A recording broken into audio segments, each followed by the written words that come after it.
Well, I am traveling, so I put George in charge of this segment. It's the Edgar County Watchdogs. They always have great stories. I know it's not necessarily in keeping with our Easter theme, but it's always good to hear from them and find out what's been going on around the state. And I am here with the Edgar County Watchdogs, Kirk Allen and John Kraft. Good afternoon, gentlemen. Good afternoon. Good afternoon. As usual, we're going to talk about various malfeasance and corruption in Illinois, but in the spirit of Easter, we've also got stories about citizens rising up to change their local governments. We start, though, with a story which connects back to last week's show, where we were talking about the Deerfield, Illinois board, public comments regarding boys and girls locker rooms, and we had a caller complain about limits that were placed on who could speak and for how long at that meeting. Welcome, John. You followed up on that, right? Because, of course, you did. Yes, thanks for having us. This has nothing to do with the subject of the conversation. This has everything to do with the Open Meetings Act and the public's right to speak. I watched that meeting, and I pulled up the board's policy on public comment, and I pulled up the Open Meetings Act, the portion that gives the public the right to speak. And it's clear during the meeting that the board chairman or president, whatever you want to call her, violated their own policy and, by extension, the Open Meetings Act. Their policy requires that people identify themselves and that comments be limited to 3 minutes. There is a section in there that says that presidents can decide to shorten public comment to conserve time to give more people the opportunity to speak, but I don't think that that portion of their policy complies with the Open Meetings Act. And by identify themselves, you mean just their name, right? Yeah, hi, I'm Jim Bob, I want to speak.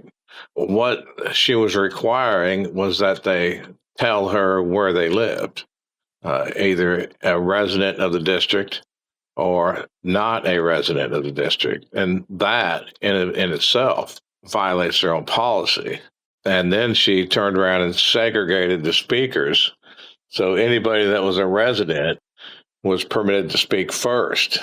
And then the non-residents had to wait to the end. That violates the policy because that's not in their policy. And number two, it violates the Open Meetings Act, according to several opinions from the Attorney General. The Open Meetings Act says any person shall be permitted an opportunity to address public officials under the rules established and recorded by the public body. That doesn't mean they can establish and record arbitrary rules or rules that don't comply with the public comment policy. Any rules have to enhance the public's right to speak. Any person shall be permitted. Right. Isn't really ambiguous, is it? Yeah. And back in 2014, we filed a complaint against the Vermilion County Board for doing this exact same thing. And in the AG's conclusion that they violated the Open Meetings Act, they said there is no justification for basing the opportunity to address the board solely on the speaker's residency, which is what she did. And that the PAC concludes the board violated the Open Meetings Act by imposing an arbitrary and extemporaneous rule affording Vermilion County residents precedence in addressing the board during the November 12, 2013 meeting. So it's clear that the Open Meetings Act does not permit, even if they have a rule that says that rule is invalid because it does not enhance the public's right to speak. Well, yeah, they can't supersede state law. Yeah. So any rules have to enhance the public's right to speak. Restricting them and does not. And granting the chairman the authority to reduce time from 3 minutes to 2 minutes, I don't believe is proper. I think at a minimum, it should require a board vote to reduce the time, simply because that is listed in their policy. I don't think the AG would agree with that. A lot of the comments they got from their preferred stock seemed to start with a sort of rehearsed, pomp and circumstance. And one lady even came up to read a comment from some other person. The cynic in me thinks that the likely purpose for limiting comments from outside their area is to sort of fill the available time, get the people up there who they know, and limit overall criticism. Right. And, to me, it doesn't matter what the subject of the speech was. You got to follow the rules. You have to follow the rules, period. And that's the bottom line. And I hope somebody files a complaint or maybe a lawsuit would bring them into line. This is a hot button enough issue that someone is probably likely to do that, or at least more likely than over, say, a budgetary measure or something like that. Yeah. Yeah. And, at least they're not doing what Springfield does. Well, John, Springfield does a lot of things. You're going to have to narrow that down. I'm talking the city of Springfield. Okay. And we can segue to that right now. The city of Springfield was moving camera angles when certain people spoke, so the viewing public couldn't see what was written on their shirt, and they couldn't see the QR code. So they demand that they pre-approve anything written on your shirt or hat, or a sign that you're going to hold up during your public comment. That's no different than trying to pre-approve the speech you're going to say, because that is speech. A shirt is speech. Yeah, also not in the rules. Correct. Now, I requested information from them, and they're playing games. I asked for the name of the person, a copy of the name of the person responsible for the cameras, turning the microphones on and off, changing the camera angles and zooms, and they responded with they have no documents. So they say you didn't request a specific document, trying to hang it up on a technicality. They say I didn't request a document, but I did request a document. I requested a copy of the name of the person that's responsible. Okay, so write it down and give it over, you schmucks. No, that would be creating a new document if they had to write it down or if they had to type it out. All right, fair enough. But that role must be notated somewhere. I know that. And somebody was sent a text or an email saying, hey, shut the camera off when this person comes up and speaks. But even if none of that was in writing, somewhere in the city, the name of that person is down on the document, either in payroll for IT services, payroll, board secretary, who knows? But they just need to provide any document with that person's name on it. I didn't ask for a document that included that person's name and also includes, their duty to cut off the microphone. I didn't ask for that.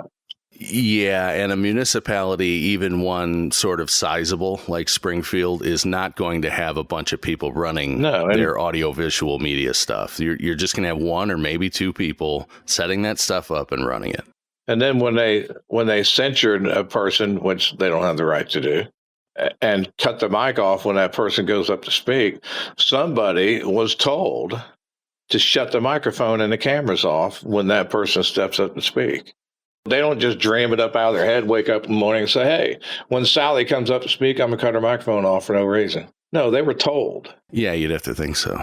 And the name of that person is in some document, even if it's on a payroll document. They can redact everything else except for that person's name and provide that document. All right. Well, thank you, John. We're going to pause there and come back to some actual good news in Illinois politics. Stay right there. This is The Real Story, with or without Jeannie Ives. And welcome back to The Real Story without Jeannie Ives at the moment, but we're back with the Edgar County Watchdogs, specifically Kirk Allen now, who has some, believe it or not, honest-to-goodness positive news for once coming out of Illinois on the local elections front. Hello, Kirk. What do you got? Yeah, thanks for having us, George. Appreciate it. Yeah, we finally do have some good news out of some reporting we did on several communities. We'll start out with Rochester, Illinois. That mayor down there has just been a tyrant, got the city involved in several lawsuits, or at least one big lawsuit over liquor licenses, cost him a small fortune in legal bills and I think it was $170,000 settlement. The courts eviscerated him. And long story short, he got tossed at the election. He got a whopping 19% of the vote, 19.4. Good. So it's good riddance to the old mayor of Rochester. So they've got some new blood in there that I think is going to be a positive for the community. How big of a town is Rochester? If I recall, they're just over 5,000, maybe 6,000, but I'm not 100% positive. And so that $170,000 settlement comes out of the mayor's pockets or comes from the town? from the town. That comes out of their general fund. That's an absurd amount of money to screw 6,000 people out of. That's part of why he got tossed, and is what we're hearing. People were just irate over it. Well, that's good. You've got other news from Rochester as well, yeah? Yeah, the Rochester Fire Protection District, one of the great trustees, Marty Fairchild, has been fighting the corruption in that organization for quite a while. And they put together a slate of people that, boy, they're going to throw him out of office. And it didn't work. It actually backfired. He was the largest vote getter. So I think the public has recognized, there are some good people that need their support. And he's still fighting the fight. He doesn't have the majority, to turn a lot of things around. But that little fire department is sitting on well over $1 million in money, and they continue to raise everybody's taxes every single year. And that became a big contention in this last election. And, to Marty's credit, he was one of the only trustees that always voted no on that tax increase. So he's been reelected. Let's hope some others of the same ilk can join him there. Yeah. Hopefully here in this it'd be a 2-year cycle. They'll have others on the ballot. And I think there's a nice turnaround that we should see out of Rochester. Well, hopefully he keeps fighting and gets support throughout that time. Yeah, well, it's not going to be pretty, that's for sure, but we're going to keep exposing the garbage that they're doing. In fact, that fire department, I think they approved the planting of like $15,000 worth of trees at their last meeting. Trees? Yeah, trees. They're adding flammable material, Kirk. Is this a matter of job security? No, they're actually trying to plant some trees because their long-term goal is to build this fire training facility, and they want the trees to grow up to block the view from the citizens. Okay. So this was their precursor to try to hide it, if you will. Build the wall. Yep. Well, moving further south down the village of Yale, little town of 200 in the middle of nowhere in south central Illinois, we had uncovered the family operation of that board. It was virtually every position basically was held by a family member, and some of them were paying themselves. Oh no, it's like Blazing Saddles. Everybody's a Johnson. Yep. Well, once they got exposed for what they were doing, they all bailed. None of them ran for re-election. So the entire village of Yale, every elected position has a new person in it this cycle. That's awesome. It's positive. It is awesome. The negative side, it's a steep learning curve when you have nobody there that knows anything about how to do things. So they've got a big learning curve ahead of them on that. Well, it's sort of an eternal truth, right? Governing is often harder than winning elections. And right. I think we saw a version of that with Trump's first term where, they said themselves they weren't those people, right? They didn't know exactly how the system was going to work against them and stifle their efforts. But now they're working with those learned lessons. All right, you're following another story featuring what appears to be a character out of the FX show Justified. This lady was a mayor, tried to silence opponents and critics, and now she was hiding a stolen vehicle. What is going on in Nason? Yeah, the Nason mayor, Michelle McKinney, this is a gal that as mayor, I think John can chime in here. I believe she tried to issue or was going to issue John a fine for speaking at a meeting. You never got that fine, did you, John? No, she said she's going to give me a $150 fine, but that didn't work out too good.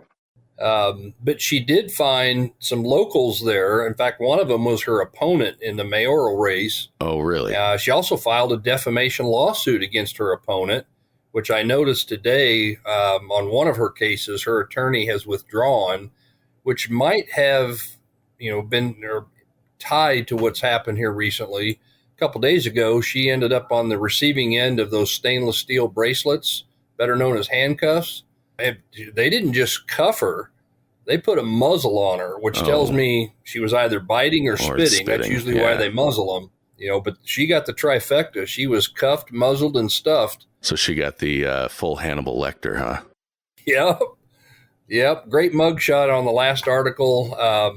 From what I understand, there are at least 6 officers down there effectuating this arrest, and she was in possession of a stolen vehicle.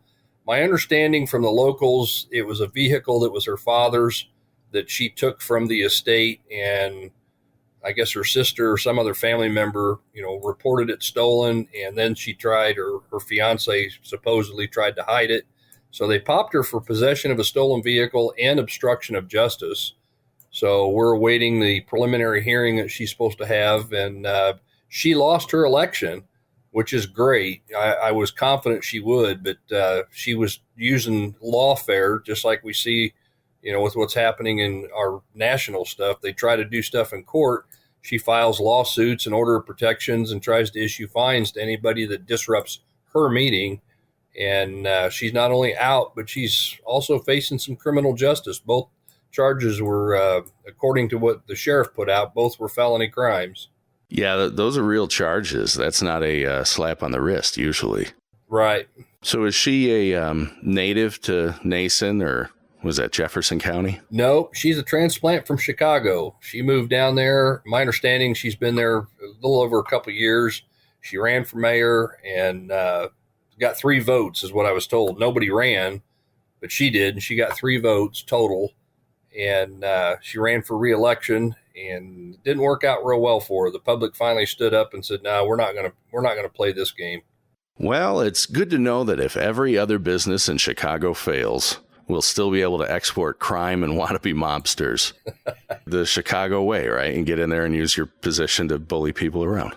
And that's exactly what she did in Nason. She came down there and she became the queen of the town and bullied everybody. And now she's on the receiving end of it. So we'll see how it works out for her.